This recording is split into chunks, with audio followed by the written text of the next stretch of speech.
Hello YouTubers! Now today we're gonna make a knife from a Farrier Rasp, something which you very easily can get from almost any farriers because they throw them away when they're dull, and that goes pretty fast.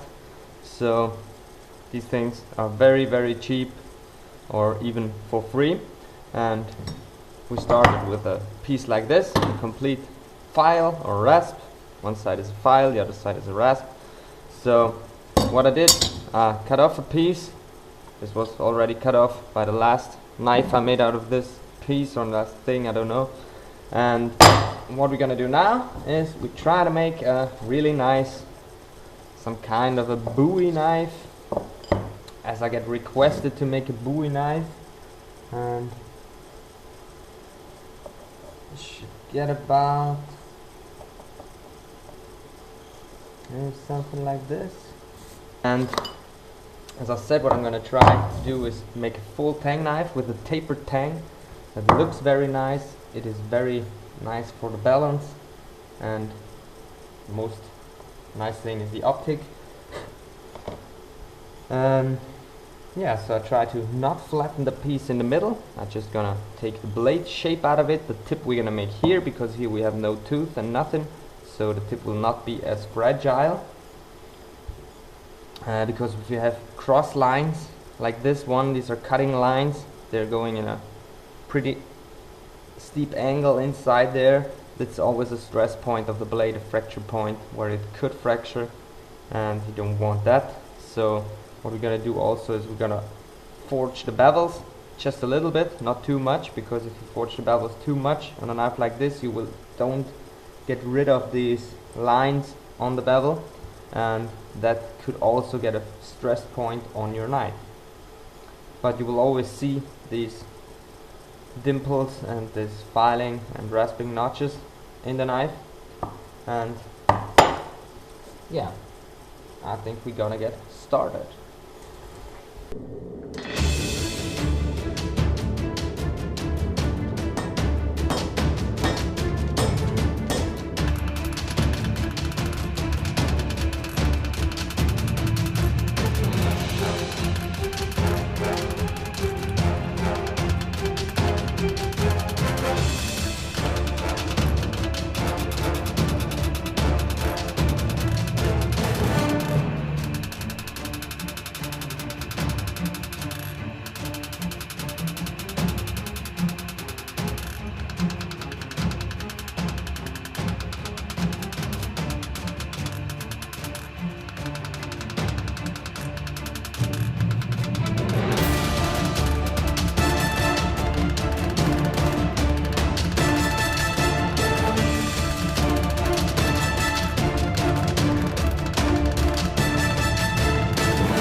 Okay, now for the quench.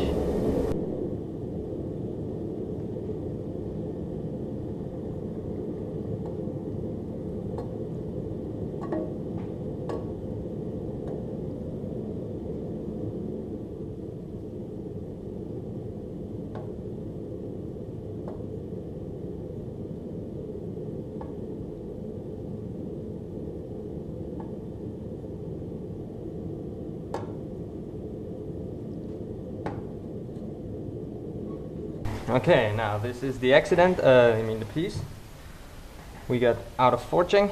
It does not really look like what I planned, but that's sometimes a matter of fact. So yeah, a bit longer it got, so we're gonna shorten it a little bit.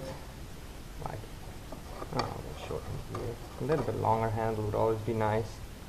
Just needs to be shorter than the blade, that's important, else it doesn't look very good.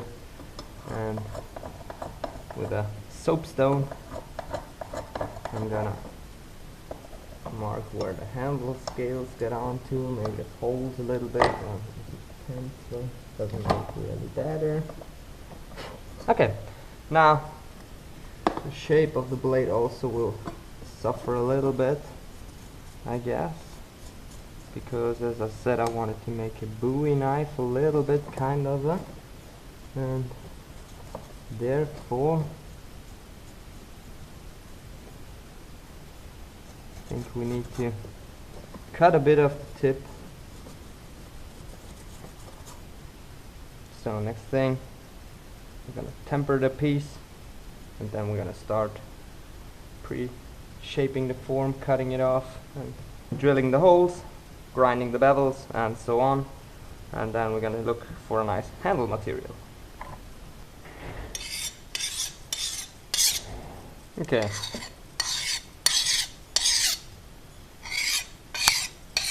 As you can hear, the file is skating.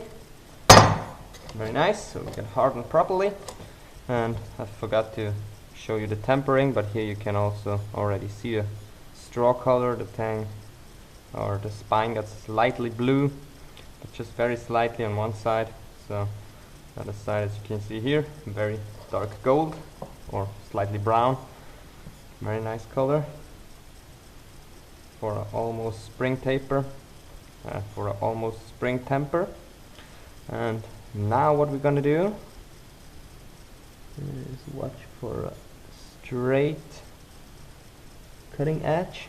So I should take about here a little bit more material away.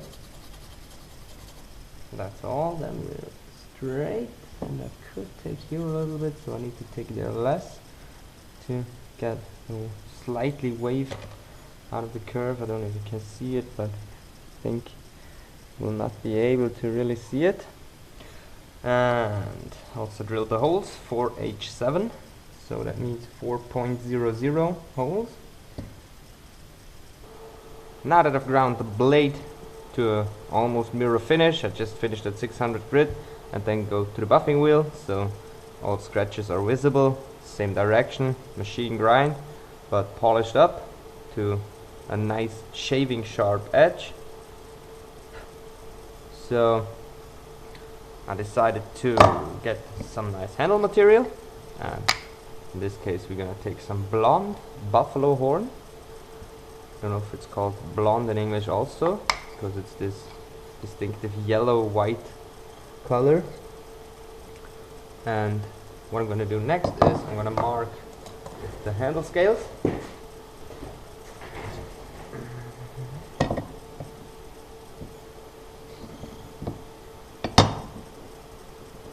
Like this.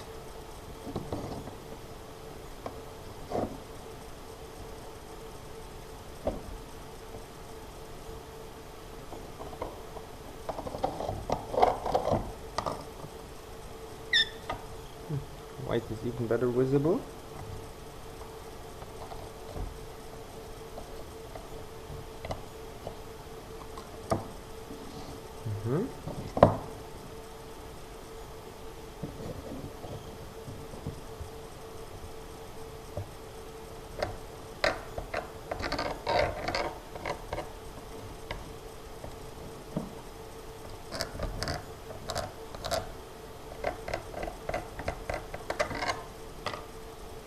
Okay, and I'm going to pre-cut them on my bandsaw and flatten them a little bit on a belt grinder so we have a flat surface to glue onto the knife tang. And then we're going to drill the holes, choose some rivets, but I think we're going to take some brass rivets and rivet them for real a little bit, making some tiny heads onto them so the handle scales can't fall apart. But first of all, as I said, cut it out and make it flat, and then we'll see again.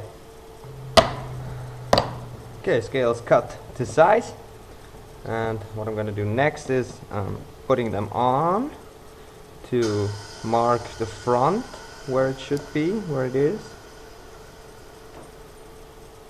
And I'm just gonna make a nice curve here as always, and look if I get it on the opposite side also. Yes, I do.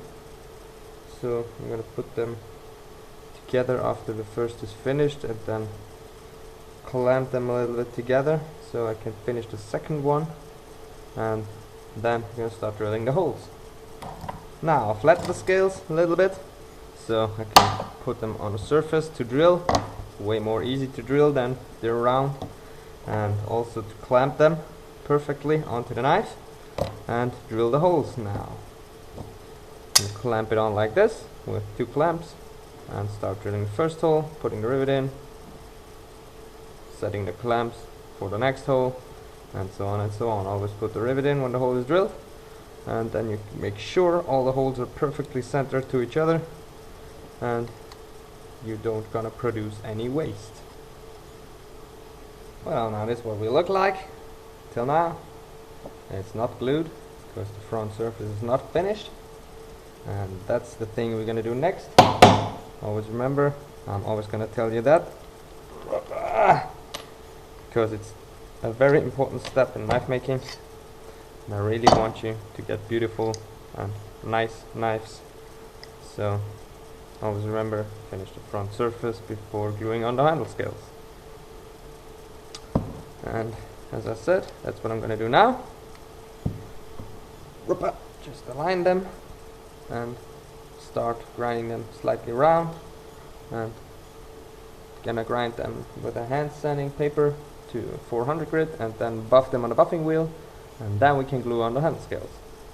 Okay, now to be honest, I really started loving this buffalo horn. It looks very awesome. It's extremely nice polishable, so the scratches are immediately gone after starting to polish, and it has even something of a mammoth ivory out here where all the cracks are.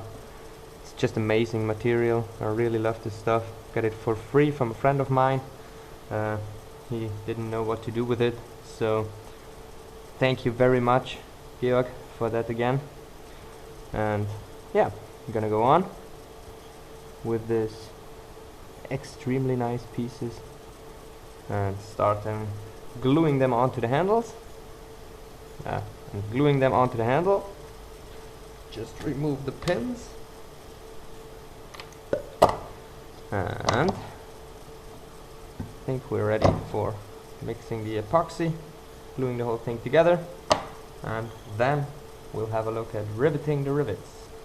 Okay, now for the peening, I'm just gonna peen over first on one side, then the other side, with a little peening hammer. And I'm gonna flatten it out.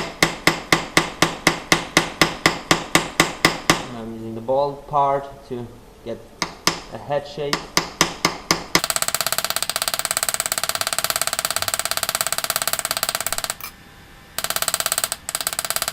Yep, this side.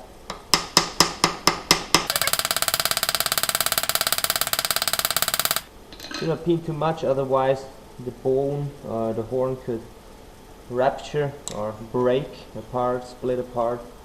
That's not what you want. So last of the 3 rivets I'm gonna take now. Yep. So make sure the handle doesn't come apart while I'm doing so.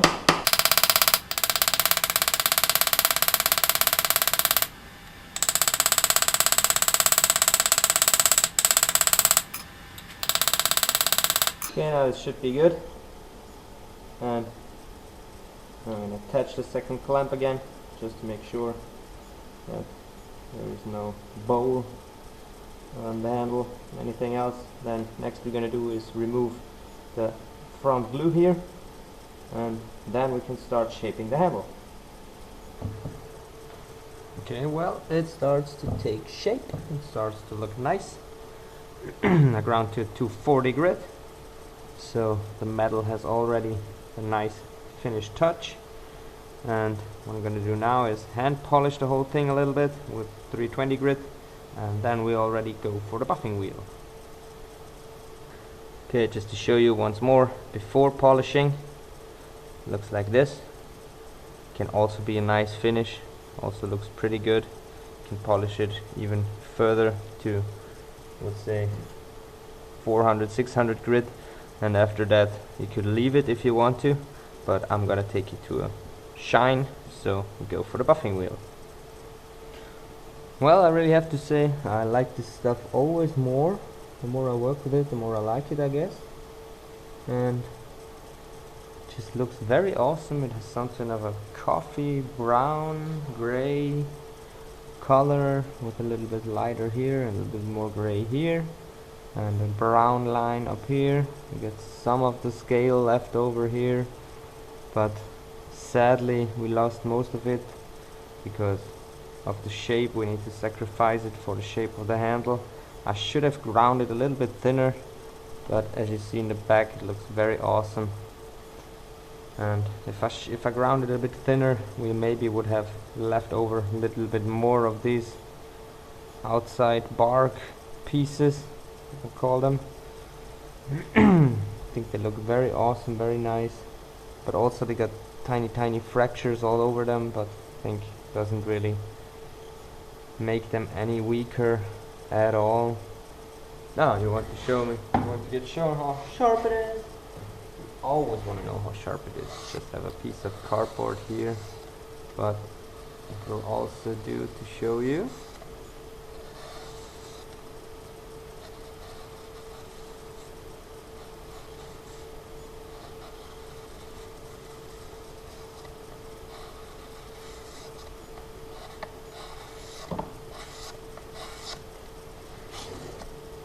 And I think it'd be good. This is what it should have got, this is what it became, but I think it looks very awesome. It's nice. This form would have liked a little bit more, but next time I'm gonna make this shape. This was just a try. Also again with my files, cheap and easy. You can make it yourself if you want to. It's pretty easy. Just grab some files. You can also use some wood or whatever handle material you like, prefer. You can also make a wrap out of paracord or out of leather, whatever you like to. And again,